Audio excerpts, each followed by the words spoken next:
Okay, today on the Gearhead Garden, we are just going to take a look at some of my fig cuttings and see the results. We all like to see roots, so what we're going to do today is just kind of take a look at what's going on. So if this is something you're interested in, let's get started. All right, first things first, it is 62 degrees outside. And first thing we're going to do is we're going to go ahead and get the shop door open. We've got lots of projects going on today, so let's hope we can get some motivation going. It's been raining quite a bit, so we're happy to be outdoors.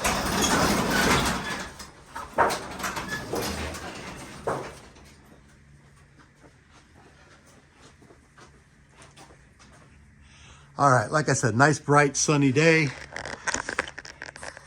We're going to just take a quick look at some of my fig cuttings and see the progress of what's going on. First, let's start outside. All right, I got a lot of people always asking me, what's with the cars in the background? So let's just take a look real quick here. Got my 63 rag top, which I've nicknamed the Banana Rag. I've got my 69 Westphalia camper. It's looking good, a little messy. Got a pretty cool 64 Bug.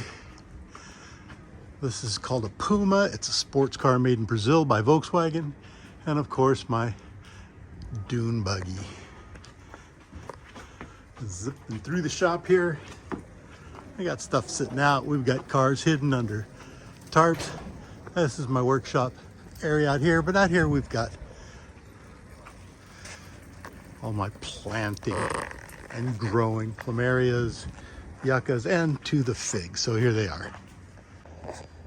Here is my lineup of figs that I'm going to be growing structured scaffolding on each one of these. These are all purchased from Green Thumb Nursery within the last couple of months, and they were about 54 inches tall. So I was able to get a number of cuttings off of these. We've got Bordeaux's, we've got Black Mission, we've got Peter's Honey, some Panaches, seedless Cadotas, a few other ones. So what I was able to do is, like, if you could look at some of my other videos, I was able to cut a few sections off of these to start propagating them to, of course, have more plants than you need. All right, let's go back indoors. Okay, this is my propagation area. I was going to go ahead and set up a small tent, which I have left over. I was going to set it up over here by the paints and the refrigerator and everything, but I decided to just utilize this shelf. And what I have underneath here is I've got some ceramic heat elements that you can see put off a lot of heat. And so that's radiating up underneath these. And so I pull some of these. I just recently moved everything around. And I will take a better look at these when I get a chance. But these are all rooting nicely in here. There's a seedless Cadota 12, 16, 22. That was off the seedless Cadota that I cut over there. But what I'm noticing is that they do root really well with the heat on the bottom. And I've got a full spectrum grow light up there. And I'm getting roots, but I'm not getting a lot of top growth. But if I look at all of these,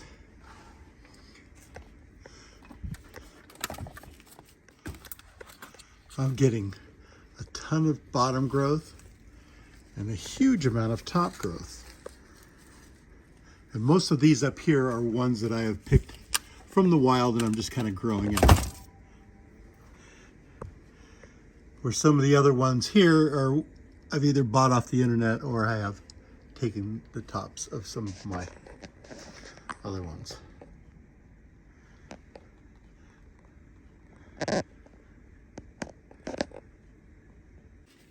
Got a couple of fig pops in here, and I did notice we do have some roots. And that is just exactly like 1 month into these little projects. And as you can see, everybody's doing nicely, just not a lot of top green growth. Some of the other ones, I just had the transplant this Brooklyn out because it just got too big for one of these little pieces. And you can see that these have been, tops have been cut off to allow them to grow. And I figured I might as well put another one and just get it started. So all this is vermiculite, perlite mix in an airtight container with one little hole right there by my thumb.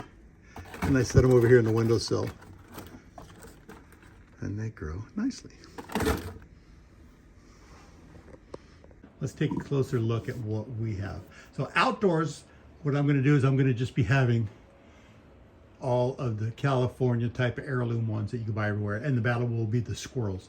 In here I'm growing, I mean, nothing really fancy because in my hot climate, I'm not really sure what's gonna do good, but I did the same thing with here. We get some Flanders,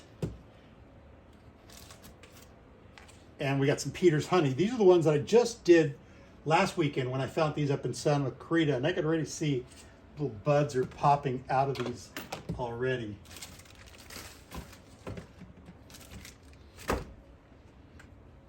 And then I'm doing different propagation methods with using cocoa core mix and using just a perlite mix. And as you can see, the Celeste that was planted in here on 12/15, here we are 1/15, 1 month later, and we've got significant roots. Anything here? Here's another one that I cut from the nursery mother trees. This is one of the cuttings, and this one's doing really phenomenal as well. I'm trying to keep all the water off of it. I just watered these yesterday. What else do we have that's in here that's fun? And a Chicago Hardy. These are the ones I got from the green nursery on eBay. And then I wanted to show you in here, we're going to be making a dripping mess over here, but it doesn't matter. These are some of the ones I propagated in these plastic containers like I showed you in one of my other videos. Some of these, like this Brooklyn White, did so good I had to open it up because it's going to start branching right out of the top of that. But you can see the roots are even coming right out of the side of that thing. So that worked, the humidity worked really well. There's another wild one from right up the street, which is doing good. I also had to cut the top of this one off because it's going out of control. And here's a white Cadota, which is a cutting from that I bought online. So there's a few different ones going in there, which is pretty awesome. So up on my top level, I've got pretty much, these are all the wild seedlings that I found and took cuttings off of. And these are being propagated up here with no heat. And as you can see, we've got quite a bit going on. So the ones that I'm paying a little closer attention to, like I said, are under here. They have heat underneath them, and they're doing extremely well. Okay, so now we're gonna figure out what enough is enough. Anyway, so, you know, we all really like these fig cuttings, and you just can never have too many. Well, look, if I go to the refrigerator, I want to show you what I've got. I mean, when you see these trees laying around, you just can't say no. So here's a bag of some cuttings that I got from one local tree. There's another great set of cuttings that I got at an alley not too far from my house, where these are growing out of control. So I've got some of those growing that are rooting really nicely.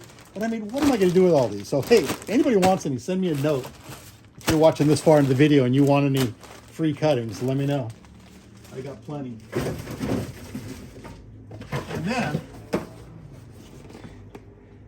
amaryllis, anybody? A neighbor of mine was going, hey, I've got all these bulbs I want to get rid of. You know anybody that wants them? And here I've got tons and tons of amaryllis bulbs. What am I going to do with all of those? Who knows? All right, that's it for now. I got to get back to work. Like I said, got lots to do on the cars. Anyways, thanks for watching. Don't forget to like, share, and subscribe. Come along with me on this venture as I work on my old Volkswagens, play with trees, and do pretty much anything I want in my retirement. Thanks for watching. The Gearhead Gardener here on Full A TV. Ciao.